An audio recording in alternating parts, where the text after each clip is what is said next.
nos acompaña la presidenta regional de la Democracia Cristiana, Eugenia Mancilla. ¿Cómo estás, Eugenia? Bienvenida, un gusto conversar contigo, cerrar la semana conversando esta mañana. ¿Cómo estás? Muy bien, Mauro, muchas gracias por la invitación. Estábamos recordando a Mario. A Mario Vivar, un gran amigo, además, nos conocimos de muy niños del barrio y lamento mucho su partida porque aparte de ser un hombre que dio una tremenda batalla, un ejemplo para muchos, fue un hombre que se destacó dentro de toda su vulnerabilidad que tenía en términos médicos. Siempre se destacó por ser un hombre positivo y por ponerle el hombro a la vida. Yo lamento mucho su partida, pero igual como mujer de fe creo que está descansando y lo vamos a recordar con mucho cariño, Mario. Sí, yo creo que la comunidad entera, la región, o sea, lo va a recordar, va a estar siempre en nuestra memoria Mario Vivar, lo decíamos ayer y más ratito también vamos a estar hablando de aquello. Vamos a la democracia cristiana, pues, Eugenia. Tuvieron elecciones hace una semana.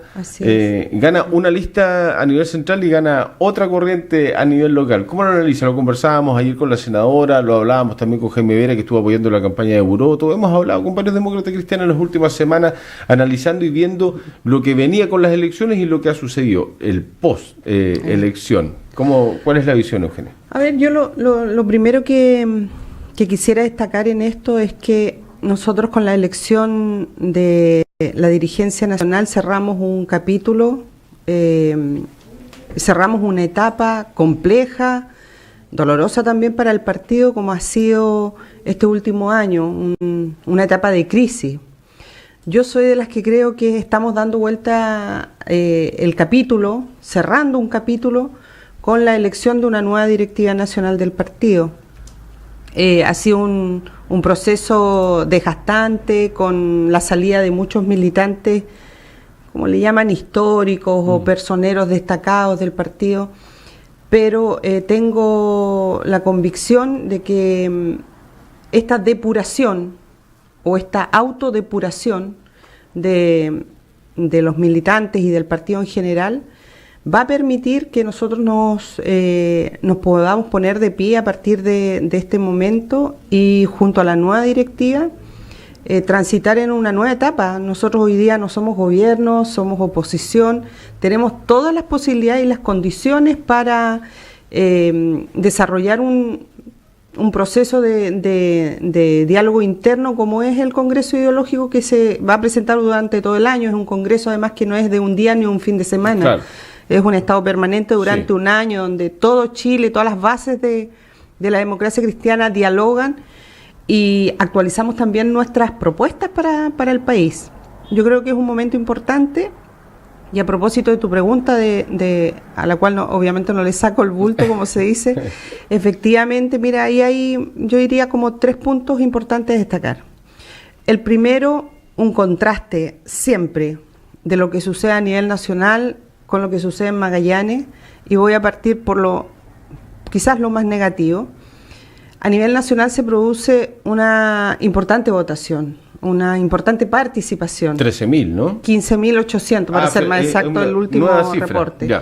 15.800 militantes de un padrón de 26.000. Sí. Estamos hablando cerca del 49%. Casi 50%. Casi el 50% del padrón, que ya es toda una gracia en estos momentos de apatía, en fin, de desgano. Se produce una alta participación nacional, sin embargo en Magallanes hubo una alta abstención. Hay ahí algunas cifras que a mí me gustaría aclarar. Nosotros hasta hace 2 años atrás teníamos un padrón nacional de 120.000 militantes y a nivel regional de 1.640 personas afiliadas. Pero luego vino, no sé si recuerdas, Mauro, el proceso de refichaje, donde los partidos se transforman en organismos de derecho público, en consecuencia tenían que los militantes manifestar su voluntad de seguir perteneciendo al partido. Y eso se hace... Que viene con la nueva ley de partidos políticos y todo. Y eso se hace o en el CERVEL o en una notaría, pero siempre ante un ministro de fe que la misma ley señala. Y es así como aquí en Magallanes el refichaje llegó a los 660 militantes, de esos 1.600. Menos de la mitad. Es decir, 1000 personas dijeron definitivamente ya no más. Entonces, claro, esa es nuestra realidad y yo estoy convencida de que uno tiene que trabajar finalmente con datos reales, no mentirse tampoco, no tiene sentido esto de decir somos muchos cuando en definitiva no éramos 120.000, somos 27.000 militantes a nivel nacional. No éramos 1.600 en Punta Arenas, somos 660 personas. Y sobre eso, que hayan participado 200 personas, claro que es un fracaso. Es un fracaso, es un llamado a atención, porque además 400 personas que ratificaron hace muy poquito su voluntad de permanecer no concurren a las urnas. Claro. Ahora, un segundo punto es que esto no es nuevo.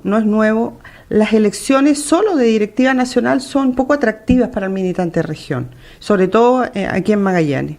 Eso ha sido histórico. Y no debiese ser, ¿eh? No, pero el militante magallánico le gusta participar cuando tiene que elegir a gente que lo va a representar aquí en su zona, en su comuna incluso. No, sí. Y la participación de la última elección regional sobre 700 militantes, cuando el padrón era de 1.400. Entonces te das cuenta, ahí hay un fenómeno que uno tampoco lo puede explicar mucho, pero sí decir de que hubo una alta abstención. O sea, claramente el fenómeno, Eugenia, atraviesa a todos los partidos políticos, ¿no es? Probablemente. Sí, absolutamente. Probablemente. Y el tercer punto, obviamente, respecto a las listas, yo diría que tampoco se hizo un gran esfuerzo de promover las ideas de las listas que estaban en competencia. Obviamente, siempre las figuras que encabezan las listas, en este caso Fuad Chahín y Humberto Buroto, marcan una línea de lo que va a ser su gestión futura cuando, tú sabes, finalmente en el partido sabemos lo que piensan, sabemos las corrientes que existen. Y en ese sentido, efectivamente, Humberto Buroto, sin haber llegado a la región, obtiene una importante adhesión y forma parte del juego democrático. A mí me parece que es súper meritorio, además, que la gente se exprese, que la militancia se exprese y que hoy día respetemos todos el resultado nacional, que además fue bien contundente, casi un 64% para la lista de Fuad Chahín. Y a partir de ahora comienza una nueva etapa, creo yo. ¿Esa etapa para dónde está dirigida, Eugenio? En términos ideológicos también y de proyecciones respecto del partido, tanto a nivel local como a nivel nacional. ¿Por dónde van a ir los pasos? ¿A qué camino hay que tomar? A ver, yo creo que lo que viene hoy día, tal como te lo señalaba, utilizando este instrumento que es muy valioso, el último congreso ideológico lo tuvimos en el 2007. Sí. Yo creo que es momento que la democracia cristiana se sincere.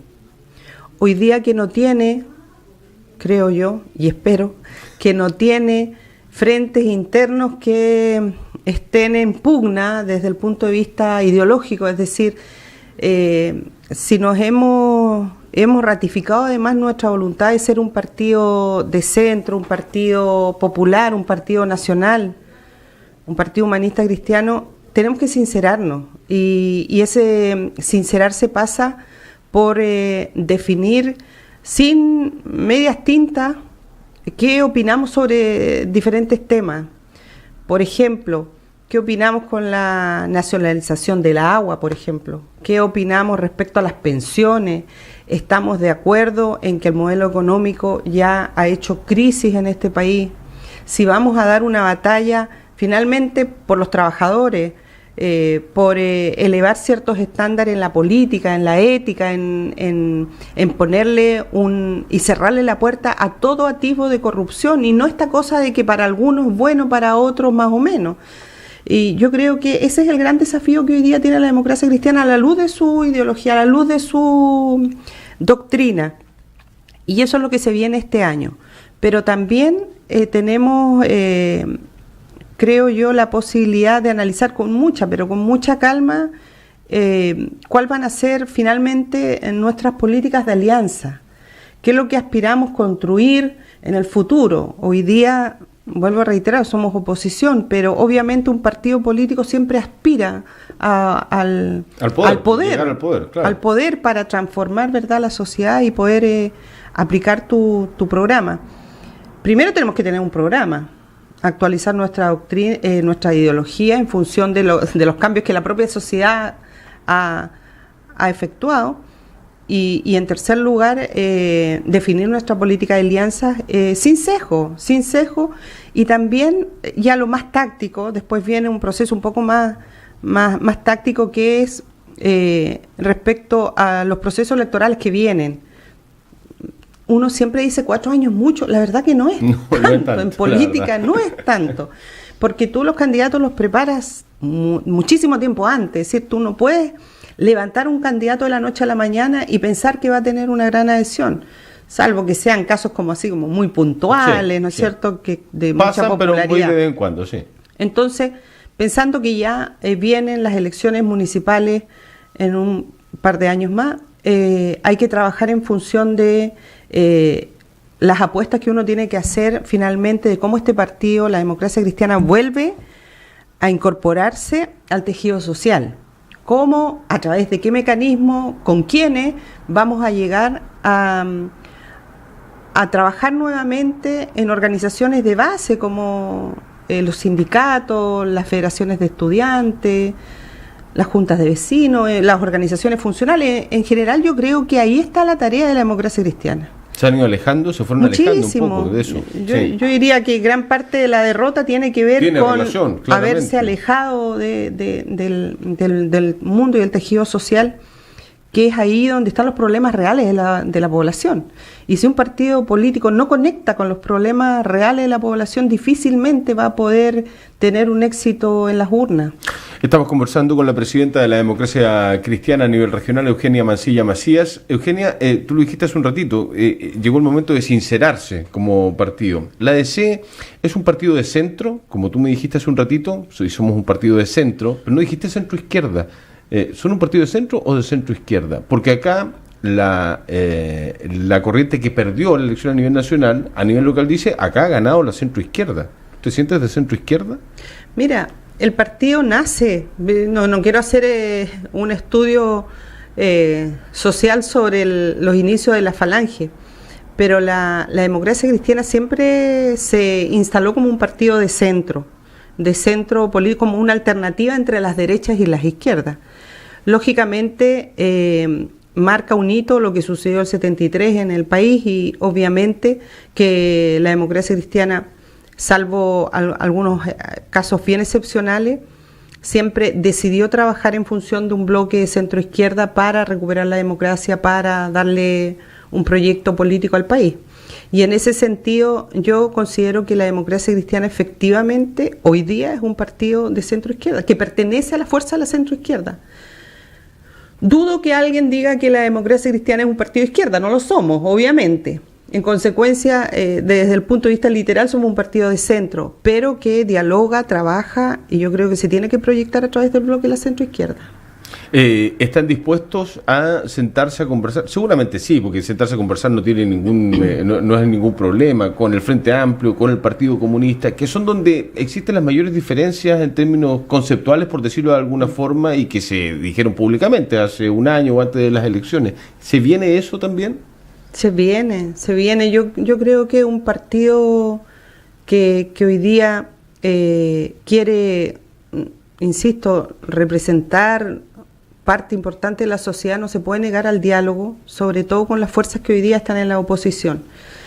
Nosotros hemos tenido, claro, complicaciones, por ejemplo, con el Partido Comunista, pero a mi juicio son más bien excusas, porque efectivamente tenemos diferencias doctrinarias profundas. Uh-huh. Tenemos formas de ver las democracias en el mundo, que es una discusión que ha estado muy instalada en la mesa en los últimos meses, sí, que son diferencias evidentes. Pero eso no puede significar negar el diálogo, porque tenemos unos objetivos que son bastante más profundos y son objetivos bastante más importantes que estar dialogando sobre lo que pasa fuera de las fronteras de Chile. Y con el Frente Amplio obviamente tenemos que ser capaces de dialogar y de lograr puntos de acuerdo. Y si bien es cierto, nosotros hemos, creo yo, aprendido la lección, solo no vamos a llegar a ninguna parte. Prueba de ello fue lo que sucedió el año pasado. una tesis que además igual fue resistida al interior de la democracia cristiana, pero que finalmente ganó democráticamente en Junta Nacional. Hablamos de la candidatura de Carolina Goich. Claro, el camino propio, en definitiva, porque que nos dejó en una situación de mucha vulnerabilidad respecto a la plantilla parlamentaria y que terminó finalmente con el resultado que tenemos, con una derrota electoral, una debacle electoral desde el punto de vista de nuestras listas parlamentarias. Fue un error político. Fue un error político, fue un error de no entender el nuevo diseño del sistema. El sistema proporcional te exige una lista muy diversa además y con mucha fuerza, y ir solos obviamente. Nosotros hoy día no representamos el 33% del electorado, y eso, si alguna vez lo tuvimos, fue en la década de los 60, pero hoy día el partido, claro, sigue siendo una fuerza importante en el país, pero no supera el 15%. Entonces tenemos que entender que las propuestas, las apuestas parlamentarias, las apuestas electorales en general, tienen que ser a través de coalición. ¿Pero coalición para qué? Para gobernar. Por eso hoy día la democracia cristiana no se puede cerrar a hablar con ninguna fuerza política y buscar acuerdos, y más bien, insisto, en acuerdos más bien tácticos, estratégicos respecto a las elecciones, porque yo creo que ahí se está jugando también el futuro del país. Hoy día... ¿Es confirmar un sistema o empezar a tratar de modificarlo? Modificarlo. Si tú ves hoy día a nivel nacional, la Chile Vamos y la derecha en general ha tenido un éxito electoral importantísimo, gravitante. Es cosa de ver lo que pasa aquí en la región, la cantidad de alcaldes que tienen, parlamentarios, bueno, el gobierno obviamente, sí, alcaldes. Y eso fue gracias a un trabajo donde se privilegió la unidad y el mantenerse un poquito callado también respecto a las diferencias. Sí, diferencias siempre vamos a tener, yo creo, en todos los gobiernos, en todos los momentos políticos. Pero cuando uno hace coalición o tiene las intenciones de trabajar en un bloque en función de objetivos comunes, tienes que también mantener la prudencia y las diferencias, procesarlas internamente. ¿Quedó mal parada Carolina Goich para una reelección después de lo que sucedió el año pasado? No lo sé. Yo creo que eso hay que verlo en perspectiva y en el tiempo. Hoy día es evidente que para nosotros fue un golpe, una sorpresa, que en la región Carolina no haya obtenido ni siquiera la votación que había obtenido para llegar al Senado. Para llegar al Senado. Eso fue complejo. Pero yo creo que las elecciones son distintas. Las presidenciales tienen una lógica, sí, las parlamentarias otras, incluso las mismas municipales tienen, sí, otra.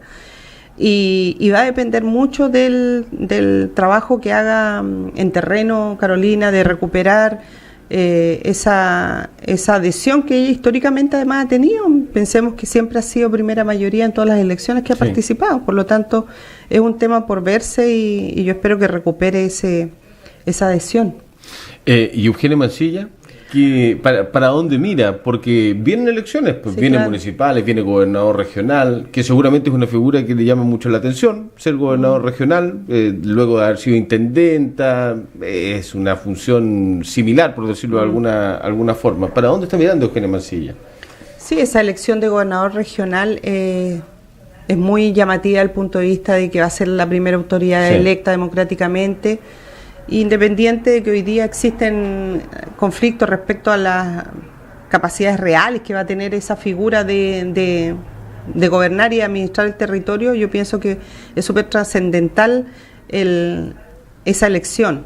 Pero no, yo estoy, Mauro, en una etapa de mi vida política en que estoy convencida que entregué importantes años. Mira, voy a cumplir 4 años como presidenta de la democracia cristiana, y estoy preparándome ya para dejar el cargo a fines de año, dejar el partido parado, de dejarlo con todo lo que significa la nueva modificación a la ley de partido, un partido ordenado en términos de sus finanzas, de sus activos y también de su trabajo político. Y creo que es el tiempo de nuevas generaciones.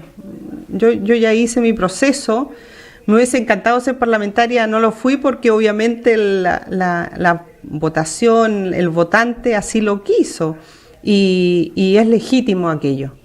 Pero siento de que hay que dar espacio. Yo voy a dedicarme a partir de ahora, y se lo he comentado a varios camaradas al interior del partido, que lo que sí me interesa es trabajar en la formación política, en la formación política de la juventud, hacer un poco un trabajo que perdure y serán otros los que tomen la posta. Ojalá que tengamos importantes y buenos candidatos para ofrecerle a la comunidad.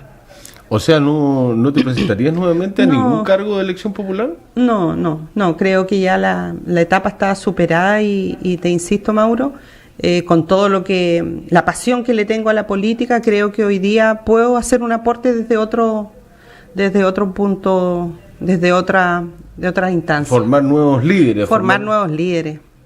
Trabajar en una fundación. A mí me gustaría crear acá una fundación donde poder no solamente formar a jóvenes en la democracia cristiana, sino que en general a darle un espacio a los jóvenes para desarrollar habilidades, que le encante un poco el trabajo político, que no necesariamente se hace desde la trinchera de un partido político, sino que también tú lo puedes hacer desde los ámbitos sociales, dirigenciales, de todo tipo.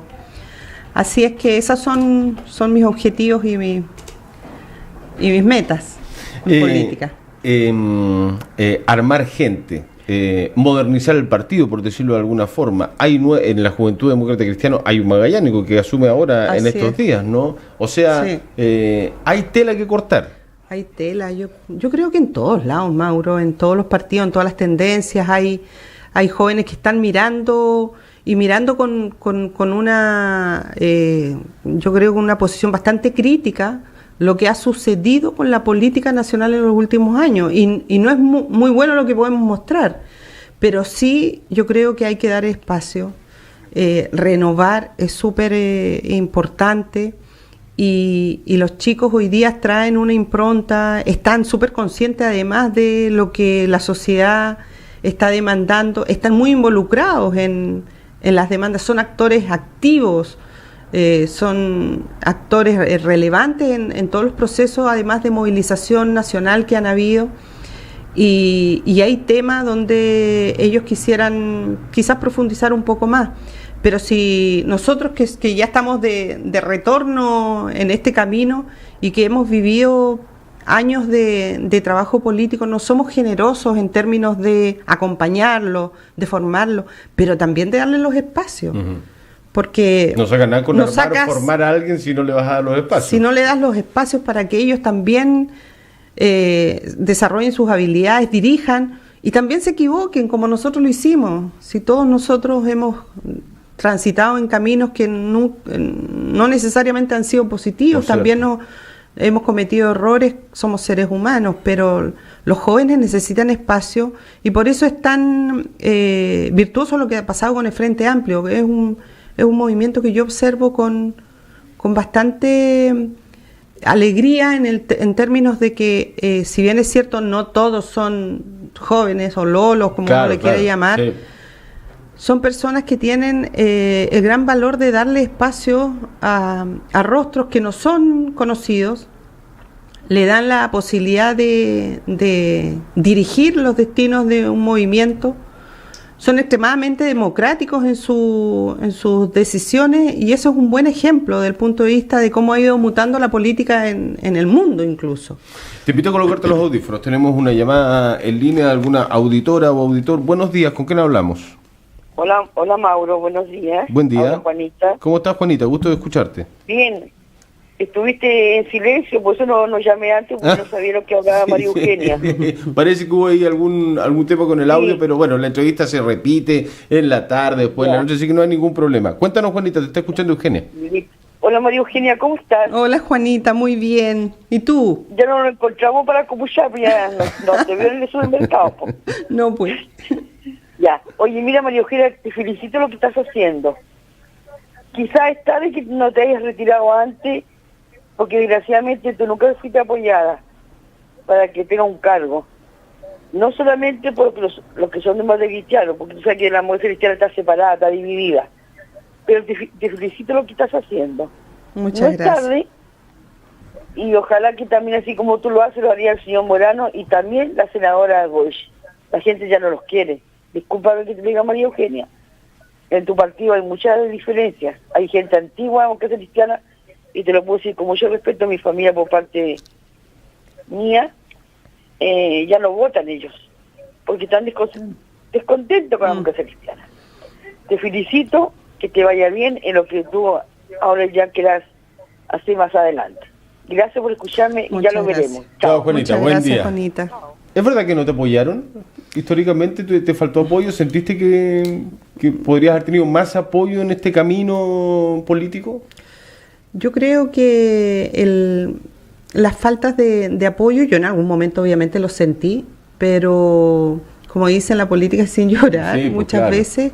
¿Y sabes lo que sucede, Mauro? Que la democracia cristiana, si ha pecado de algo, ha sido de caudillismo. Ha tenido muchísimos caudillos, muchos, y yo ahí hago la distinción entre los líderes que teníamos en décadas atrás. Caudillo y líder son cosas Bastante distintas. Claro, y con resultados absolutamente distintos. Entonces, han habido poca capacidad y poca generosidad. Y yo creo con todos. Le sucedió a Carolina Goich hace un par de meses atrás, Sí, claro. entendiendo que habían militantes que habiendo hecho un juramento, porque finalmente los partidos políticos son asociaciones voluntarias donde tú dices, sí, voy a adherir a esta doctrina, a esta organización, pero además voy a cumplir con lo que esa organización establece, y tú tienes deberes y obligaciones. Entonces, yo jamás voy a pensar que un militante puede asumir una decisión respecto a apoyar un candidato que no sea de sus filas, porque si no, no pertenezcas a ese partido. Y ese tipo de falta de lealtad ha sido una constante en la democracia cristiana, y ese es el desorden que nos tiene como nos tiene. ¿Y crees, a propósito de lo que dice la auditora, que hay figuras que debiesen dar un paso al costado o ya no volver, como Morano o como Goich? No sé, yo creo que, mira, yo tampoco soy partidaria de esta cosa de que todos los viejos para afuera. Que también se ha instalado de una u otra manera esa teoría. Yo creo que hay que darle espacio a los jóvenes, lo que no significa barrer con los más antiguos. Sí. Porque forma parte también del patrimonio de la experiencia que tienen los militantes que ya llevan muchos años en los procesos. Lo que sí yo creo que, pero es un tema mío, esto de entender la renovación política como procesos además de desapego al poder. Si finalmente es eso. Si tú no puedes ser candidato para todo y durante décadas, no puedes. Entonces, tiene que haber un momento en el cual tú te cuestionas y tú dices, no, mira, si yo soy tope o soy, no sé... sí, piedra de tope, ¿no es cierto? Sí. Para que otras figuras emerjan también, para probar otros liderazgos en buena hora. Y eso deberíamos tenerlos todos. Yo sí, y en esto que le caiga el sombrero a quien le caiga, yo creo que la participación parlamentaria tiene que tener un límite. Tú no puedes tener parlamentarios eternos. Reelecciones indefinidas. No puedes tener parlamentarios que lleven 20 años en el Congreso. Es que el juego también es perverso en términos que decir, ya, yo voy a ir a una reelección como diputado y después no voy a ser más diputado, pero hacen 2 periodos de diputado y después van a 2 periodos como senadores y pasan 20 años. No, yo creo que eso es mucho. Yo creo que eso es mucho. Porque esa figura se ha repetido. Pero se ha repetido en todos los partidos. Yo creo que eso es mucho. Y además, fíjate, otro elemento que uno muchas veces echa de menos es que no necesariamente, es importante obviamente, los espacios de poder, los consejos municipales, los CORE, el Parlamento, el mismo gobierno, pero tú puedes hacer aportes políticos desde otras trincheras, desde otros espacios. Es decir, tú puedes entregar en un partido tu capacidad de análisis en temas específicos. La democracia cristiana tiene mucha riqueza en eso. Tiene miembros y militantes que han tenido una vasta experiencia en temas del agro, en temas de ciencia, docentes, los propios trabajadores, que igual tienen una riqueza importante que aportar. Entonces, ahí es donde los partidos, creo yo, tuvieron su mayor problema, porque no fuimos capaces de capturar esa riqueza que hay en las personas que voluntariamente adhieren al partido y en función de esa experiencia, de ese conocimiento, de ese talento, levantar propuestas que tuvieran conexión con la ciudadanía. Entonces, estos partidos, y hablo por la democracia cristiana, se transformaron en verdaderas bolsas de trabajo. Yo critiqué mucho eso, pero yo soy una persona, sí, he estado en lo público, pero gran parte de mi vida lo he hecho en el mundo privado. Es decir, yo si no trabajo no gano, tal cual. Obviamente soy profesional independiente, pero tú no puedes pensar en que tu vida política va a estar asociada a un cargo público, porque ahí pierdes la perspectiva. Entonces a mí me gustaría que el partido, y creo que hoy día estamos en ese momento como para retomar esta senda, es de que nosotros podamos desarrollar un trabajo más doctrinario, más ideológico, salir en busca de representar a la población, pero en otros espacios, como yo te digo, en espacios donde nadie te paga además. Los chicos en la Federación de Estudiantes, nadie nos recibe ni uno, ¿no es cierto? Sí. Los dirigentes sociales, los presidentes de junta de vecinos, de organizaciones, ellos hacen un trabajo político también, sin lugar a dudas. Ese es un trabajo político, pero lo hacen ad honorem y además lo único que tienen por ganar es el prestigio y es el dormir tranquilo, ¿te fijas? Y los partidos tenemos que ser capaces de hacer algo similar y de abrir estas puertas e incluso de apoyar a otros liderazgos que no necesariamente sean militantes, pero que adhieran a nuestros pensamientos, que tengan una simpatía con nuestra doctrina, porque muchas veces también nos hemos encontrado que no hay camaradas disponibles para asumir como candidatos. Bueno, les faltó un candidato en la lista. Además, por ejemplo. Presidenta de la Democracia Cristiana a nivel regional, Eugenia Mancilla. Muchas gracias por conversar con nosotros a esta hora de la mañana. Bienvenida siempre, Eugenia. Muchas gracias, Mauro, y un abrazo para ti, para el equipo de Radio Polar y para toda la gente en sus casas. Que estén muy bien. Muchas gracias. Pausa breve, volvemos.